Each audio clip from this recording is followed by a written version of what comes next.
Got it. All right, Kate, thank you so much for being on today's podcast. I appreciate you very, very much, and it's an honor to be part of your story. So thanks. Thank you for having me. So let's just talk about before and after. Tell me a little bit about your business. I don't know, a year and a half ago. What did that look like? So that basically looked like kind of lack of direction and guidance. Financially, I was doing okay for the goals I had at the time. So I was averaging about $500 a month. And then that's when I found Emerge. And fast forward to about a year into the coaching programs, I was averaging about $750. And then just the last few months, I'm averaging about $1,500 a month. And the last 2 of the 3 months, I've actually made $1,800. Well done. So I didn't tell you that part. So almost quadrupling your income in a year and a half, which is awesome. And I have in my notes here that you went from 2 builders to 10 sharers and builders that are operating on your team. And I think that is really, really cool. So if you could help me paint a picture, I think there's a lot of people who are in that cycle of this, like, I'm making $500, $600, $700 a month, and they want to see a breakthrough. They're willing to put in the work, but they're not really sure how. I have here my notes. Sorry, the air is dry. That your team enrollments have also quadrupled, right? Mm-hmm. So would you be able to share a little bit, oh my gosh, this is embarrassing, about your emotional state at the time that you kind of started transforming your business? Yeah, so basically I was doing all of the heavy lifting myself. So I was frazzled. I got myself to silver basically by myself. I was overwhelmed. I was ready to quit the business. I kind of felt like I was on an island by myself. I have a great upline. They're amazing, but I needed something else. So that's, I kind of made the decision that it was either I was going to go for it or just stop. And I'm pretty stubborn. So I decided to go for it. And I talked to my husband and we decided we're going all in with Emerge because I resonated with you and the other coaches. And I think still for the first 9 months, I was still I had no confidence. I had the tools, but I wasn't ready to just really go for it and treat it as a business. And I'd say about halfway through the advanced recruiting and mindset training is really when I started to see the shift. And I felt confident, and that radiated to other people. And the people who were on my business team but weren't really doing anything, they saw the actions and the results that I was having. And I think they started believing that they could do it too. So it's really, I felt like I was attracting things again in a positive way and not repelling, because, when I'm in a funk, my sales are down and it's just like this domino effect. But when I'm doing well and I'm enjoying it and I'm having fun, people were starting to come out of the woodwork, and the people that I had were excelling. And, the coaching skills that I had acquired were effective. And I think the biggest thing was that I knew how to meet people where they were. So it wasn't this expectation, well, you have to do exactly what I'm doing. They had to go on their own journey, and I had to be willing to accept that. And now they have bigger goals, not because of me telling them you should do this, but because they know the opportunity, but that they believe that they can get there. I love that. So it's been a huge shift. How did you start having more fun? Well, I was getting results. And I felt comfortable. I didn't feel pushy. I didn't feel salesy. I didn't feel like I had to shove my product down everyone's throat. You know, it was just happening organically, naturally. And I think the biggest joy for me is to see my team hitting their goals. Mm-hmm. That just brings so much joy, whether it's one new customer a month or they brought on a builder who wants to run, but I'm able to celebrate their successes with them. And that has brought me the most joy, knowing that I'm a better leader. Cool. Let's say you were chatting with someone who wants to earn $1,500, $2,000, $3,000. I mean, I think you've had months where you've earned maybe more, but what are some tips that you would give someone? I think for me personally, I really had to hunker down and focus and break down what my goals are, realistic goals, and how am I going to get there? And I think it's when I first started with the company, I told you I want to make $5,000 a month, but I really, and that sounds great to everyone, but I didn't understand the steps I needed to get there. So I really had to break things down step by step. Understand yourself first, I think, to backtrack a little bit. For me, I really needed to understand my strengths. And that was huge for me. And then once I understood myself, I could understand the people on my team and their strengths. And then based on their strengths, I could help them figure out their goals based on the individual person, and then break it down on how to get there with attainable tasks, realistic tasks. I love that.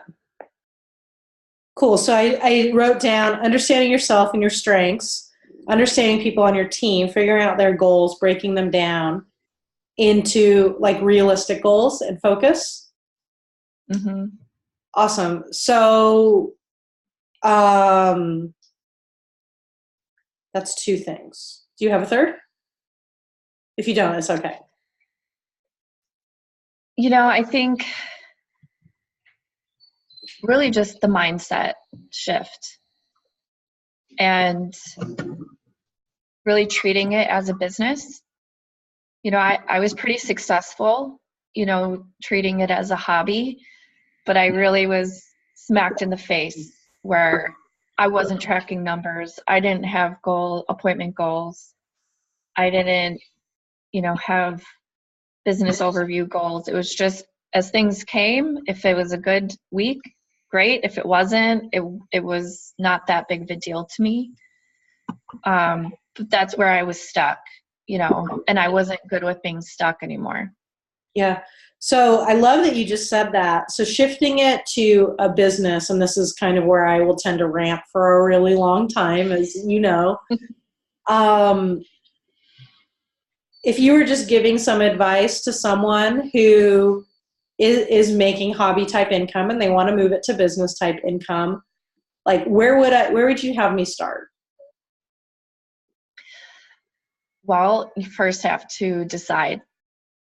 And that's something that I've really taken away from you is, do you want to continue doing what you're doing, or are you going to decide that this is going to be a business and you are going to hit those higher ranks? Because in the past, myself and I've seen other people, they're like, well, yeah, I want to get to those higher ranks, but there's no decision made that today's day one and I'm going to start. And I think that's the biggest thing that I tell my team now is you have to decide what your goals are and how far you want to run with this. Yeah. I can't do that for you. I love that. And I was just going to ask what did you tell your team to inspire them to reach their goals? And I think you just answered that question right there in a nutshell. So another thing that I've noticed that you do well, and I didn't necessarily prepare you for this, but I think that you have some insight, is you've shifted your social media quite a bit. And that seems like it has also brought you a lot of joy in your business. So would you be able to share about some of the shifts that you have made that has helped you to feel more confident? I mean, I think your story is a story of a confidence journey. Yeah. Right? And so it started with confidence in not feeling salesy, right? And being able to talk to people in a way that felt way more natural. Then it turned into a confidence journey of, if my team hits their goals, I'll hit my goals. As opposed to, I need to drag my team to hit my goals, which doesn't work all that well. No. Then it became, you built your confidence in reaching goals by learning how to break them down. You built your confidence in understanding who you were as a person. So instead of looking at it in a bad way, right, you build your confidence there, and you helped build confidence in your team members that they are also awesome. So can you talk a little bit about how you built your confidence from a social media perspective as well? Yeah. So I've been with the company for about 4.5 years, and I was just winging it with social media, and I didn't have any direction. I'd watch other successful people and what they were doing, but I didn't understand the why behind it.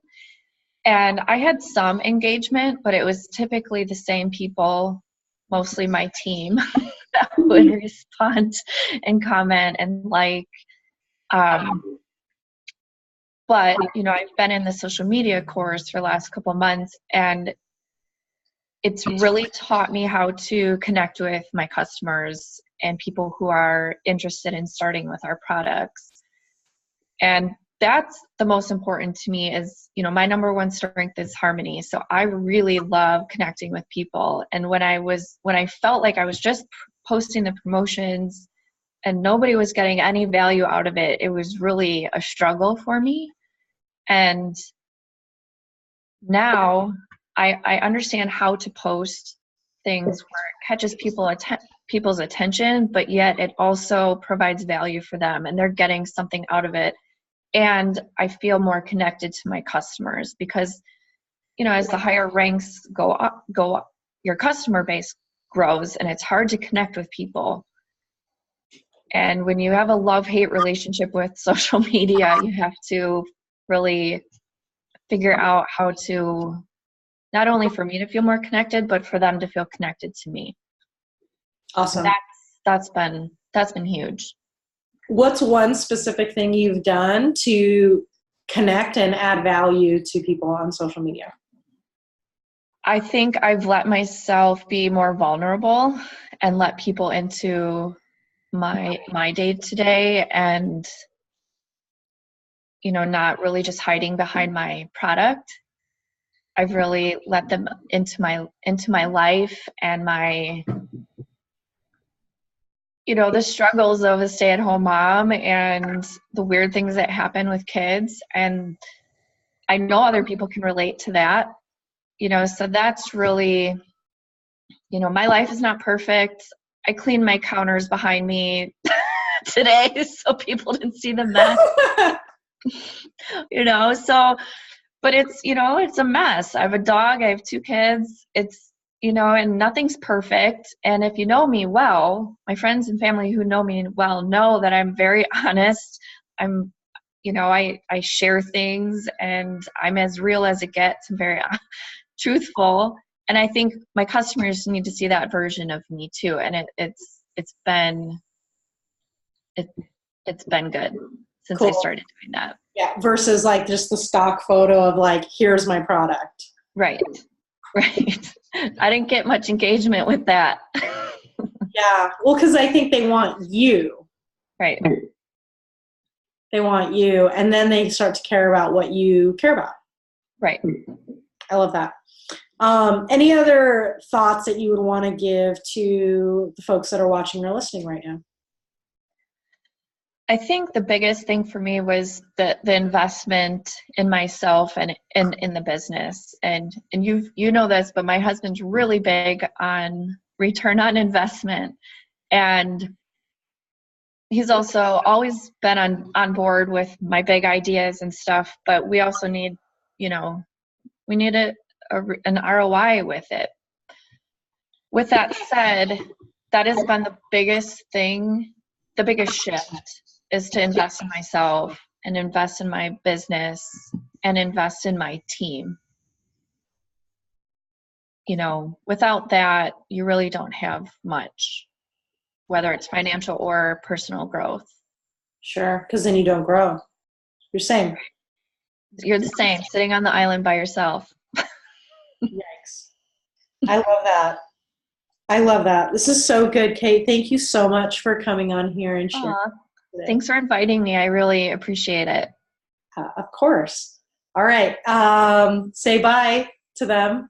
Bye, everyone.